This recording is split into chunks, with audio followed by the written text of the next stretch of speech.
কর্মীদের, যাদের অক্লান্ত প্রচেষ্টা ছাড়া এই পুণ্যব্রত উদযাপন সম্ভব হতো না। আমার আন্তরিক অভিনন্দন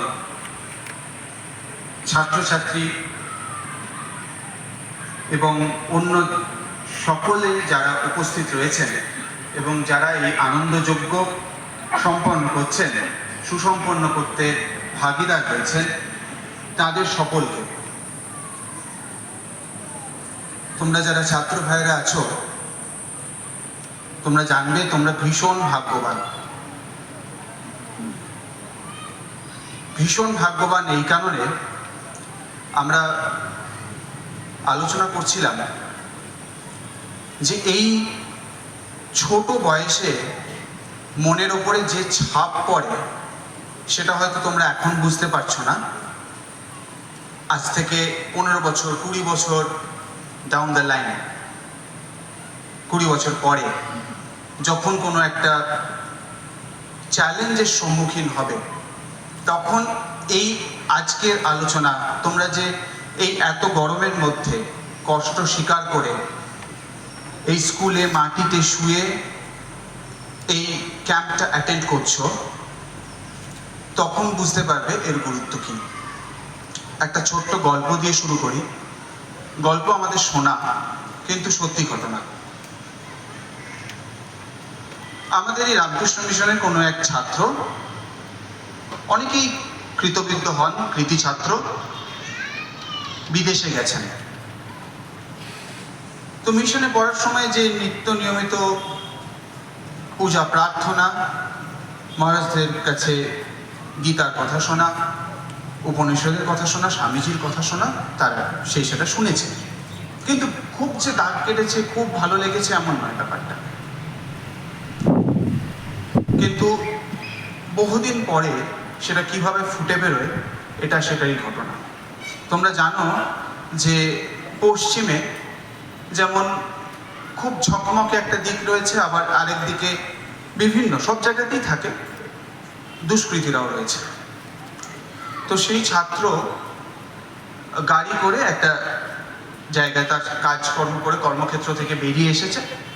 কর্মক্ষেত্র থেকে বেরিয়ে এসে গাড়িতে উঠেছে। গাড়িতে উঠতেই দেখছে চারপাশে সশস্ত্র দুষ্কৃতীরা তাকে ঘিরে ফেলেছে। সে বলছে, ভয়ে আমার হাত পা ঠান্ডা হয়ে যাচ্ছে, ভয়ে হাত পা কাঁপছে, এরকম অবস্থা। কিন্তু হঠাৎ কিছুক্ষণ ওই রকম অবস্থায় থাকার পরে তার মনের মধ্যে হঠাৎ একটা গীতার শ্লোক যেন তার মনের মধ্যে উঠে এলো। কি সেই শ্লোকটা? এই শ্লোকটাকে তোমরা মনে রাখবে, স্বামীজি সমস্ত গীতার সার বলে, সব থেকে ইম্পর্টেন্ট শ্লোক বলে মনে করতেন। বারবার বলেছেন সেই কথাটা, হয়তো কোনো মহারাজরা তাকে বলেছেন। সেই কথা অতদিন পরে তার মনে জেগে উঠল। বলছে, ক্লৈব্যম মাসমগম পার্থ নৈতৎপয়ী উপপদ্যতে, ক্ষুদ্রম হৃদয় দৌর্বল্যম তত্ত্বতিষ্ঠ পরন্তপ। এর মানে কি? যখন অর্জুন গান্ডীব ছেড়ে দিচ্ছেন, তখন শ্রীকৃষ্ণ তাকে উদ্বুদ্ধ করে বলছেন, এই ক্লীবতা তোমাকে মানায় না। ক্লৈব্যম মাসমগম পার্থ নৈতৎপয়ী উপপদ্যতে, তোমাকে মানায় না, এই ক্লীবতা মানায় না।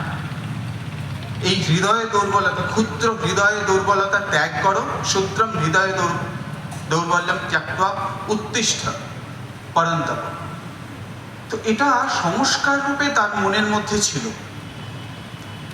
সেই সংস্কার অতদিন পরে তার মনের মধ্যে উঠে দাঁড়ালো এবং বলছে, যেন আমি শক্তি খুঁজে পেলাম। আর সেই গাড়ি ও অ্যাক্সেলারেটরে চাপ দিয়ে তাদেরকে নস্যাৎ করে সে এগিয়ে চলে গেল, বেরিয়ে। তো একটা শিক্ষা, শৈশবের কৈশোরের একটা শিক্ষা, অনেক অনেক শিক্ষা নয়, অনেক অনেক কথা নয়, একটা কথা তার জীবন বাঁচিয়ে। ঠিক সেই রকমই এই ধরনের শিবিরগুলো আমরা আলোচনা করছিলাম যে তোমাদের মধ্যে অনেকেই আছো আগের শিবিরেও যোগদান করেছো, অনেকে আছে যে প্রথমবার আসছো। Please make it a point যে এই ধরনের অনুষ্ঠানে, এই ধরনের শিবিরে কষ্ট করেও এসো এবং কিছু শিখে যাও স্বামীজির কথা। এর গুরুত্ব হচ্ছে অপরিসীম। আমরা শুনছিলাম, আনন্দবাবু বলছিলেন যে মানুষ গড়ার শিক্ষা, এটা কিন্তু সব জায়গাতে পাওয়া যায় না। শিক্ষা পাওয়া দূরের কথা, এই কথাটা বলাও অনেক জায়গাতে হয় না।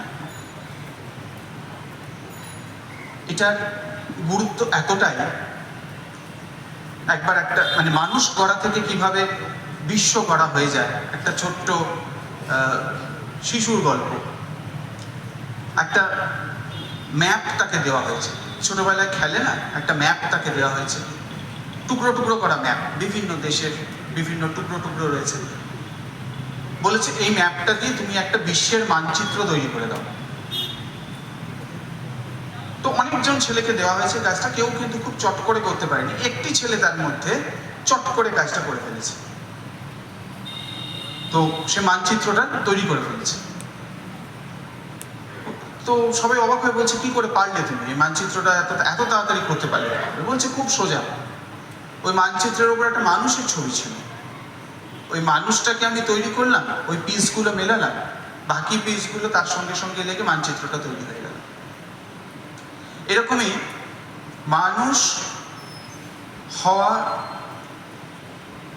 উদ্দেশ্য হচ্ছে নিজের যে পোটেনশিয়াল রয়েছে, স্বামীজি বলছেন পোটেনশিয়াল মানে তুমি যা হতে পারো, সোজা বাংলায় বলো।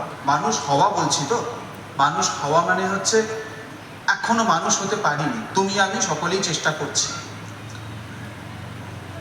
মানুষ হওয়া, মানুষের স্বরূপ হচ্ছেন ভগবান, তার ভেতরটা জলজল করছে, জ্যোতির মতো জলজল করছে, সেই জ্যোতি হওয়ার চেষ্টা করছি আমরা, সকলে চেষ্টা করছি। কেউ মানুষ পূর্ণ মাত্রায় হয়ে গেছেন এরকম অত্যন্ত বিরল।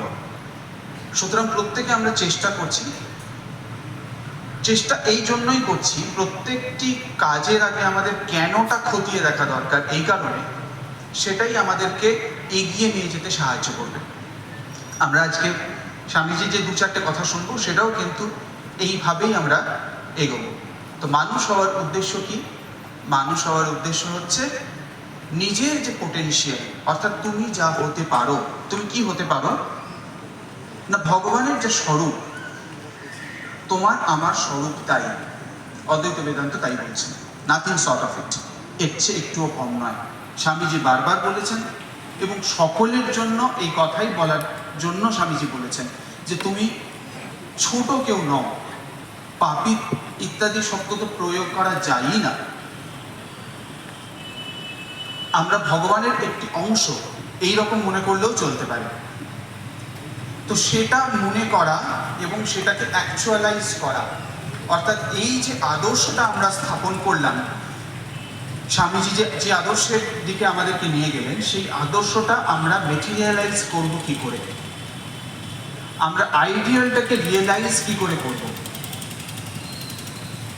রিয়েলিটিটাকে আইডিয়ালাইজ করা নয়, এই আইডিয়ালটাকে আমরা রিয়েলাইজ কিভাবে করব। যে আদর্শ স্থাপন করা হয়েছে, সেই আদর্শ পৌঁছবো কি করে।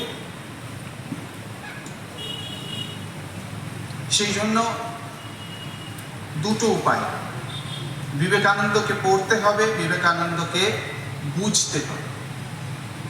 আমরা যারা স্বামীজির নামাঙ্কিত প্রতিষ্ঠানে অখিল ভারত বিবেকানন্দ যুব মহামন্ডল